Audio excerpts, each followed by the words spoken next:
අපි හැමෝම ජීවිතේ අමාරුම වෙලාවකට වැටුනාම හිතේ කොනක හැමතිස්සම වගේ දෝංකාර දෙන ප්‍රශ්නයක් තියෙනවා. ඇයි මේ දේවල් මටම වෙන්නේ? දුක, වේදනාව, අසාධාරණකම් අපේ ජීවිතවලට ආවම අපිට හිතනවා මට මේක දරා ගන්න බැහැ කියලා. ඒ බර දරා ගන්න බැරි තරම් වැඩි වගේ දැනෙනවා. ඒක ඇත්ත. ඒක හරිම මනුෂ්‍ය හැඟීමක්.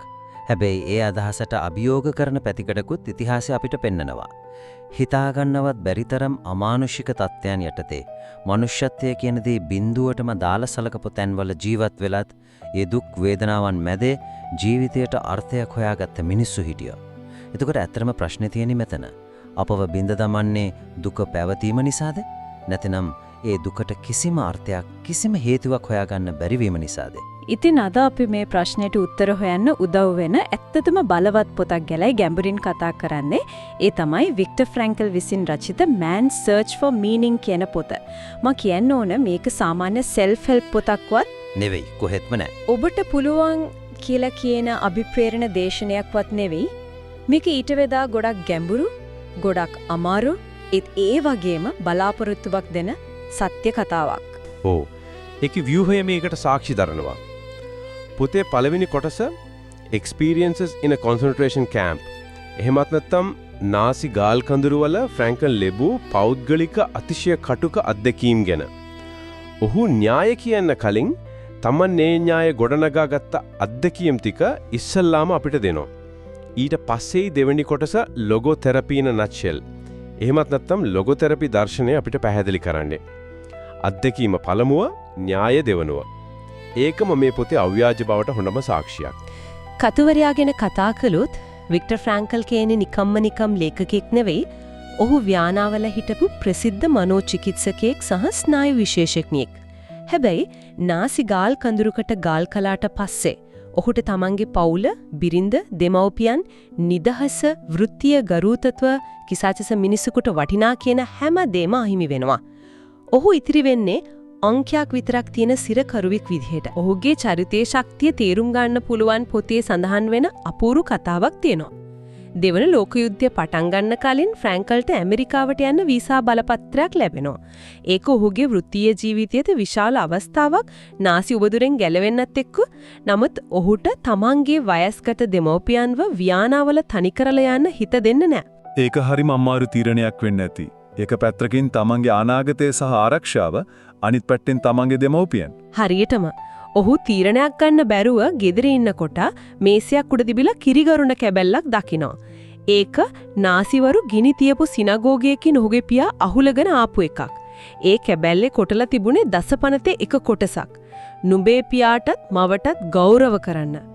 ඒ මොහොතේ ෆ්‍රැන්කල් තීරණය කරනවා තමන්ගේ දෙමව්පියන් එක්ක ඉන්න මොන දේ වුණත් ඔහු වීසා එක අතහරිනවා.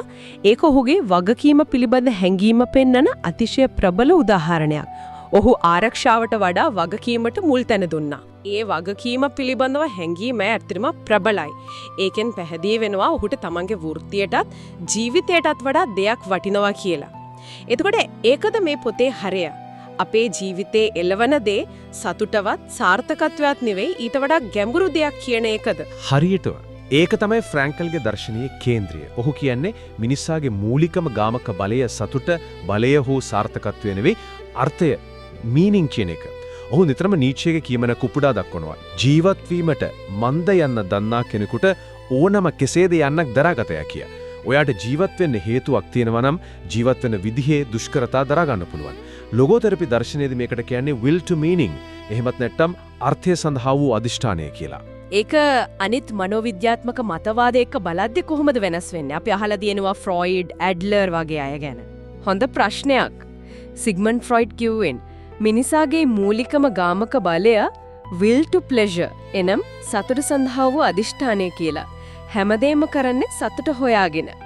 ඇල්ෆ්‍රෙඩ් ඇඩ්ලර් කිව්වේ ඒක will to power එනම් බලය සඳහා වූ අදිෂ්ඨානය කියලා. හැමදේම කරන්නේ බලය සහ වැදගත්කම හොයාගෙන. ෆ්‍රැන්කල් කියනවා මේ දෙකම වැරදි නෑ. හැබැයි ඒවා මතු පිට තියෙන දේවල්. ඊට යටින් තියෙන ගැඹුරුම අවශ්‍යතාව තමයි will to meaning, අර්ථයක් හොයා ගැනීම. ඔහු කියනවා සතුට කියන්නේ පස්සෙන් පන්නන්න පුරාන් දෙයක් නෙවෙයි, අර්ථවත් ජීවිතයක් ගත කරද්දී අතුරුඵලයක් විදිහට ලැබෙන දෙයක් කියලා. ඒක හරිම වැදගත් කාරණයක්. එහෙමනම් අපි පොතේ තියෙන ප්‍රධාන අදහස් කිහිපයක් ගැන තව ටිකක් ගැඹුරට ගිහින් බලමු. මට හිතෙන විදිහට වැදගත්ම අදහස තමයි දුක සහ අර්ථය අතර තියෙන සම්බන්ධය. ෆ්‍රැන්කල් කියන විදිහට දුකෙන් වැළකී සිටීම අපිට හැම විටම කරන්න බෑ. ඒක ජීවිතයේ කොටසක්. නමුත් ඒ දුකට අර්ථයක් ලබා දීම අපිට කරන්න පුළුවන්. වෙලාවේ ඔහු මනසින් තමන්ගේ බිරිඳගේ රුව මවා ගන්නවා. ඈත් එක්ක මානසිකව සංවාදයේ යෙදෙනවා. ඇයගේ සිනහව, ඇයගේ කරුණාවන්ත බැල්ම මවා ගන්නවා. ඒ වෙලාවේ ඇය ජීවිතුන් අතර ඉන්නවද නැද්ද කියන එකත් ඔහුට අදාළ වෙන්නේ නැහැ. ඒක බැදගත් නැති තරමට ඒ මානසික සම්බන්ධය ප්‍රබලයි. ඒ කියන්නේ බාහිර ලෝකයේ තියෙන නිරයේ ඉඳගෙන ඔහු තමන්ගේ මනස ඇතුලේ වෙනම ලෝකයක් මවා ගත්තා. හරියටම ඒ මොහොතේ ඔහු තේරුම් ගත්ත සත්‍යය තමයි මිනිසාගේ ගැලවීම ඇත්තේ ආදරය තුලින් සහ ආදරය තුලිය කියන එක. ඒ ආදරේ මතකය, ඒ ආදරේ නිසා ඇති වුණු අර්ථය ඔහුට ඒ දරා ගන්න බැරි ශාරීරික දුක දරා ගන්න අසාමාන්‍ය ශක්තියක් වුණා. දුක තිබුණා, නමුත් ඒකට උඩින් අර්ථය තිබුණා. ඒක හරිම ප්‍රබල අදහසක්. එතකොට ඒක කෙලින්ම සම්බන්ධ වෙනවා ඔහුගේ දෙවනි කාරණයට, ඒ තමයි ආකල්පේ තෝරා ගැනීමේ නිදහස, choice of attitude. ෆ්‍රැන්කල් කියනවා අපිට බාහිර තත්ත්වයන් පාලනය කරන්න බැරි වෙන්න පුළුවන්. ඔවුන්ට අපේ ශරීරය හිර කරන්න පුළුවන්. නමුත් ඒ තත්ත්වයන්ට අපි දක්වන ප්‍රතිචාරය, ඒකට අපි දෙන අර්ථය තෝරගන්න අපිට නිදහසක් තියෙනවා කියලා. ඔහු මේකට කියනවා අවසාන මානව නිදහස කියලා. ඒ නිදහස කාටවත් උදුරගන්න බෑ. කඳුරේදී පවා තමන්ගේ අවසන් පාන් කෑල්ල අනිත් කෙනාට දීලා අනිත් අයට සැනසීමක් වුණු සිරකරුවන් හිටියා කියලා ෆ්‍රැන්කල් කියනවා. ඔවුන් සංඛ්‍යාවෙන් හරිම ස්වල්පයක් වෙන්න පුළුවන්. නමුත් ඒ ස්වල්පය වුණත් මිනිසාට තමන්ගේ බාහිර ඉරණමෙන් තමන්ගේ බටපිටාවෙන් ඔබ්බට නැගී සිටින්න පුළුවන් කියන එකට ප්‍රමාණවත් සාක්ෂියක්. ඒක හිතා ගන්න තමාරුයි. තමන්ම බඩගින්නේ මැරෙන්න යන වෙලාවක තමන් එක්කම ආහාරය තව කෙනෙක්ට දෙනවා කියන්නේ ඒක මනුෂ්‍යත්වයේ ඉහළම තනක්. ඒක තමයි එක්කතම තමන්ගේ ආකල්පේ තෝරා ගැනීම කියන්නේ. ඒක තමයි. ඔවුන් ඔප්පු කළා තමන්ගේ දුක් විඳීමට තමන් සුදුසුයි කියලා. දුක් විඳීම ගෞරවාන්විත දෙයක් බවට පත් කළා. ඒක නිකම් සිදුවීමක් නෙවෙයි, තමන් තෝරගත් ප්‍රතිචාරය බවට පත් කළා. ඇදිලි කියනවා ජීවිතයට අර්ථය ලබන ප්‍රධාන මාර්ග 3ක් ගැන මොනවද? කියනවා ප්‍රධාන මාර්ග 3ක් ගැන. පළවෙනි එක යම් කාර්යයක් කිරීමෙන් හෝ නිර්මාණයක් කිරීමෙන්. ඒ කියන්නේ අපේ වර්ක් එක, අපේ වෘත්තිය, අපි ලෝකෙට දෙන දායකත්වය. දෙවෙනි එක යමකට හෝ කෙනෙකුට ආදරය කිරීමෙන් සම්බන්ධතාවයක් ගොඩනගා ගැනීමෙන්. ඒ ලව්. තුන්වෙනි සමහර විට ගැඹුරුම මාර්ගය තමයි නොවැළක්විය හැකි දුකට මුහුණ දෙන ආකාරයෙන්. ඒ කියන්නේ සෆරින් එකට අර්ථයක් දීමෙන්. ඒකෙදි අර තුන්වෙනි කාරණේ දුක හරහා අර්ථයක් හොයාගන්න එක තේරුම් ගන්න අමාරුම එක වනේ. මොකද සාමාන්‍යයෙන් අපි හිතන්නේ දුක කියන්නේ වළක්වන්න ඕන, නැති කරගන්න ඕන දෙයක් කියලා. ඒක අර්ථවත් වෙන්න පුළුවන් කියන අදහසම ටිකක් විප්ලවීයයි නේද? අනිවාර්යෙන්ම ඒක පැහැදිලි කරන්න ෆ්‍රැන්කල්ගේ පොතෙන් එන තවත් සංවේදී කතාවක් තියෙනවා. කඳවුරේදී මිය යමින් හිටපු තරුණියක් හිටියා. ඇය ෆ්‍රැන්කල්ට කිව්වා ඇගේ එකම මිතුරා ජනේලියෙන් පේන චෙස්නට් ගහේ අත්තක් කියලා. ඇය කිව්වා ඒ ගහ ඇයත් එක්ක කතා කරනවා කියලා. ෆ්‍රැන්කල් ඇහුවාම ගහ මොනවද කියන්නේ කියලා ඇය උත්තර දුන්නා. ඒ ගහ මට කියනවා මම මෙහි සිටිමි, මම මෙහි සිටිමි, මම ජීවයයි, සදාකාලික ජීවයයි. ඒ කතාව ඇඟකිලි පොලා යනවා කිසිම දෙයක් නැතිම තැනක බාහිර ලෝකෙත් එක්ක තියෙන පොඩිම සම්බන්ධයකින් කෙනෙක් කොහොමද එච්චර ලොකු අර්ථයක් ගොඩනගා ගන්නෙ? ඒක ඇදහ ගන්න තමාරුයි. එය මරණය හැමෝයේ ජීවිතය සදාකාලික බව දැක්කා. බලන්න කිසිම දෙයක් වෙනස් කරන්න බැරි ඉරණමක් හමුවේ වුණත් ඇය Tamanගේ දුකට අර්ථයක් හොයාගත්තා. ඒ තමන්ගේ තත්වයේ ගොදුරක් උනේ නැහැ. ඒ වෙනුවට ඒ තත්වය තුල තමන්ට සොයා ගන්න පුළුවන් එකම සුන්දරත්වය, එකම අර්ථය ඇය සොයාගත්තා. ඒක තමයි දුක් විඳීම හරහා අර්ථය සොයා ගැනීම කියන්නේ. හොඳයි. මේක ඇත්තටම ගැඹුරුයි. හැබැයි මෙතන ප්‍රශ්නයක් තියෙනවා. මේතර මන්ත දුෂ්කර අත්දැකීම් වලින් ගොඩනැගුණු දර්ශනයක් අපි කොහොමද අපේ සාමාන්‍ය දෛනික ජීවිතයට අදාළ කරගන්නේ? රැකියාව නැතිවීම, සම්බන්ධයක් බිඳවැටීම වගේ දේවල් වලට මේක පාවිච්චි කරන එක ෆ්‍රැන්කල්ගේ අත්දැකීම එක බලද්දී ඒක සුළු දෙයක් කරනවා වගේ වෙන්නේ නැද්ද? ඒක හරිම වැදගත් ප්‍රශ්නයක්. මේක දුක උත්කර්ෂයට නැංවීමක් එමත් නැත්නම් දුක් විඳින කියලා කරන උනන්දු කිරීමක් කොහෙත්ම නෙවෙයි. ෆ්‍රැන්කල්ම කියනවා අනවශ්‍ය දුක් විඳීම වීරකමක් නෙවෙයි මෝඩකමක් කියලා. මේ දර්ශනය අදාළ වෙන්නේ නොවැළක්විය හැකි දුකකට, අපිට වෙනස් කරන්න බැරි දෙයකට. මේක දුක හමුවේ ගොදුරක් එමතතම් වික්ටිම් කෙනෙක් වීම නවත්තන්න කරන්න ආරාධනාවක්. එතකොට ඒ වික්ටිම් මානසිකත්වෙන් මිදෙන්න ලොගෝതെරපි දර්ශනය අපිට දෙන ප්‍රායෝගික මෙවලම මොකද්ද? ඒක තමයි ප්‍රශ්නය අහන විදිහ වෙනස් කිරීම. සාමාන්‍යයෙන් අපි අහන්නේ ජීවිතෙන් මන් බලාපොරොත්තු වෙන්නේ කුමක්ද කියලා. මට ඕන සතුට, මට ඕන සාර්ථකත්වය, මට ඕන සාමය. ෆ්‍රැන්කල් කියනලා ඒ ප්‍රශ්නය අනිත් පැත්ත හරවන්න කියලා. අපි අපෙන් මහන්න ඕනේ ජීවිතය මගෙන් බලාපොරොත්තු වෙන්නේ කුමක්ද? මේ මොහොත මේ තත්ත්වය මගෙන් ඉල්ලන්නේ මොන වගේ ප්‍රතිචාරයක්ද? ඒක සම්පූර්ණයෙන්ම වෙනස් විදිහක හිතීමක්. ඒක අපිව නිෂ්ක්‍රීය තත්වයකින් සක්‍රීය වගකීම් සහගත තත්වයට ගේනවා.